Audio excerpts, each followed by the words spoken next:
Nos últimos anos, uma coisa gigantesca aconteceu no mundo da computação. Apple simplesmente chutou o balde, abandonou a Intel e passou a usar seus próprios chips, com tecnologia ARM.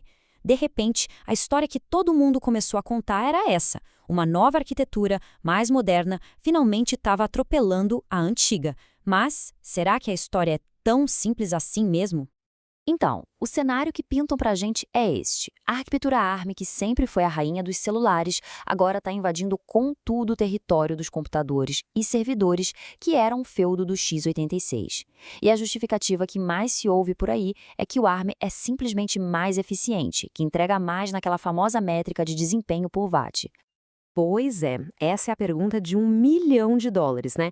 Muita gente jura de pé junto que a filosofia de design por trás do ARM é a grande heroína dessa história toda.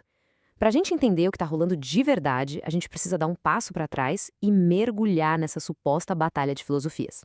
Beleza, então vamos fundo nisso. No coração dessa treta toda estão duas sopas de letrinhas, RISC e CISC. Por décadas, essas duas siglas representaram duas maneiras completamente diferentes, quase opostas, de se pensar e projetar um processador. Olha, essa analogia aqui é perfeita para entender a parada. Pensa no CIS, que é o x86, como um chefe que dá uma ordem super complexa. Construa um muro. O processador tem que se virar para entender e executar todos os passos dessa tarefa. Já o RISC, tipo ARM, é o chefe que quebra tudo em tarefas minúsculas. Pega um tijolo, passa cimento, coloca o tijolo, repete. A ideia do CIS era facilitar a vida de quem programava. A do RISC era deixar o hardware o mais rápido e simples possível. E foi essa a briga que ditou as regras do jogo por muito, muito tempo. E é aqui que a história dá uma virada de 180 graus. E se todo esse debate clássico que definiu gerações de chips, talvez não importe mais tanto assim? A verdade sobre o desempenho dos processadores modernos é bem mais complexa e, honestamente, muito mais legal. Para a gente sacar essa virada, a gente precisa entender duas coisinhas. A primeira é o ISA, a sigla para a arquitetura do conjunto de instruções. Pensa nisso como o idioma oficial de um processador. É o dicionário de todas as palavras que ele entende, de tudo que ele sabe fazer. Mas, e aqui está o pulo do gato, o ISA só diz o que fazer. Ele não dá a mínima de como fazer. E aí que entra o segundo conceito, a microarquitetura. Se o ISA é o que, a microarquitetura é o como. É engenharia de verdade, sabe? O design dos circuitos, a organização dos transistores, é a mágica acontecendo por dentro para executar as ordens do ISA. E para o mesmo idioma, para o mesmo ISA, podem existir dezenas de implementações completamente diferentes. E aqui é que o queixo cai.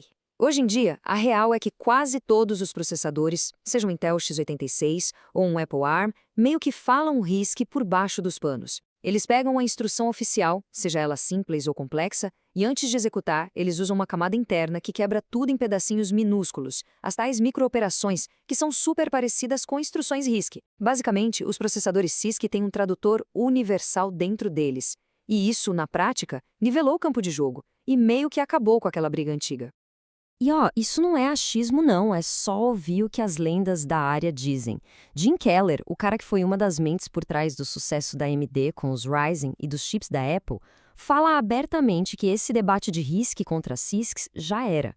O que realmente importa hoje, o que faz um chip ser rápido ou não, são as otimizações na microarquitetura.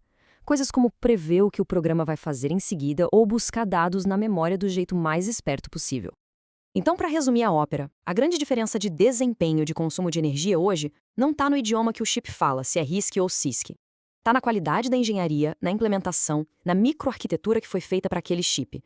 O M1 da Apple não é um monstro porque é ARM. Ele é um monstro porque a microarquitetura que a Apple desenhou para ele é simplesmente genial. Certo. Se a briga não é mais sobre a tecnologia, então o que explica essa ascensão toda do ARM e o surgimento de outras alternativas? A resposta, meu caro, não está no silício. Está no dinheiro, nos modelos de negócio. Vamos pensar no mundo x86 como um clube super fechado. Só tem 2 sócios, a Intel e a AMD. Elas controlam as patentes, têm acordos entre si e basicamente trancaram a porta e jogaram a chave fora. Na prática, se alguém quiser criar um processador x86, não pode. Ou compra de um deles ou, bom, não tem outra opção. É uma barreira de entrada gigantesca. Aí a gente tem o modelo da ARM, que é um pouco diferente. A ARM não vende o chip pronto, ela vende, digamos, a receita do bolo. Ela licencia seus projetos e empresas como Apple, Samsung ou Qualcomm pagam uma grana para usar essa receita e criar suas próprias versões, customizadas. Isso cria muito mais variedade e competição, mas ainda é um clube com mais sócios, mas você ainda tem que pagar para entrar e seguir as regras da casa. E é nesse cenário que surge o RISC-V, que é uma coisa completamente diferente. Ele não é um produto, não é uma empresa, é um padrão aberto. Pensa nele como o USB, o Wi-Fi, o Ethernet. É uma especificação técnica, um idioma que é totalmente livre. Livre de patentes, livre de royalties. Qualquer um, de uma mega corporação a um estudante na garagem, pode usar o RISC-V para criar um chip sem pedir permissão ou pagar um centavo para ninguém. É uma revolução. Beleza, na teoria isso tudo é lindo, parece até utopia. Mas e na prática? Como é que o RISC-V está se saindo no mundo real, hoje em dia? Uma das maiores sacadas do RISC-V é que ele é tipo um Lego de processador. Existe um kit de instruções básicas, bem pequenininho e simples. A partir daí, é possível ir encaixando pecinhas extras, que são extensões opcionais. Precisa de mais poder para matemática? Encaixa a extensão de ponto flutuante. Precisa de segurança? Encaixa de criptografia. Isso dá uma flexibilidade absurda para criar exatamente o chip que se precisa. Agora, vamos ser sinceros, quando o assunto é desempenho puro, força bruta, o RISC-V ainda está engatinhando. As primeiras plaquinhas que a gente já pode comprar, que rodam sistemas operacionais completos, são incríveis para quem está desenvolvendo e para entusiastas. Mas elas ainda não batem de frente com as soluções ARM mais maduras que já estão no mercado há anos. O ecossistema ainda está nascendo. Mas nem tudo nessa vida é força bruta. Onde o RISC-V já está dando um show é na eficiência. Já existem placas de desenvolvimento que conseguem rodar um sistema operacional de desktop completo com um consumo de pico de 10 watts. 10 watts tem lâmpada de LED que gasta mais que isso. Imagina o potencial disso para um monte de aplicações. É uma vantagem absurda.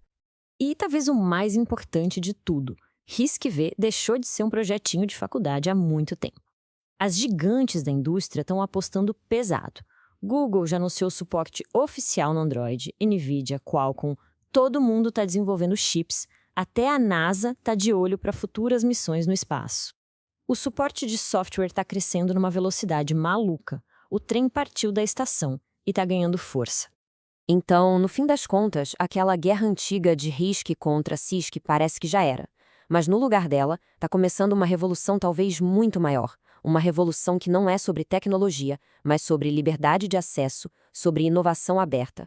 A gente agora tem a planta baixa, o projeto aberto para criar processadores. A pergunta fascinante que fica no ar é, agora que qualquer um pode inovar no nível do silício, o que a gente vai construir com isso?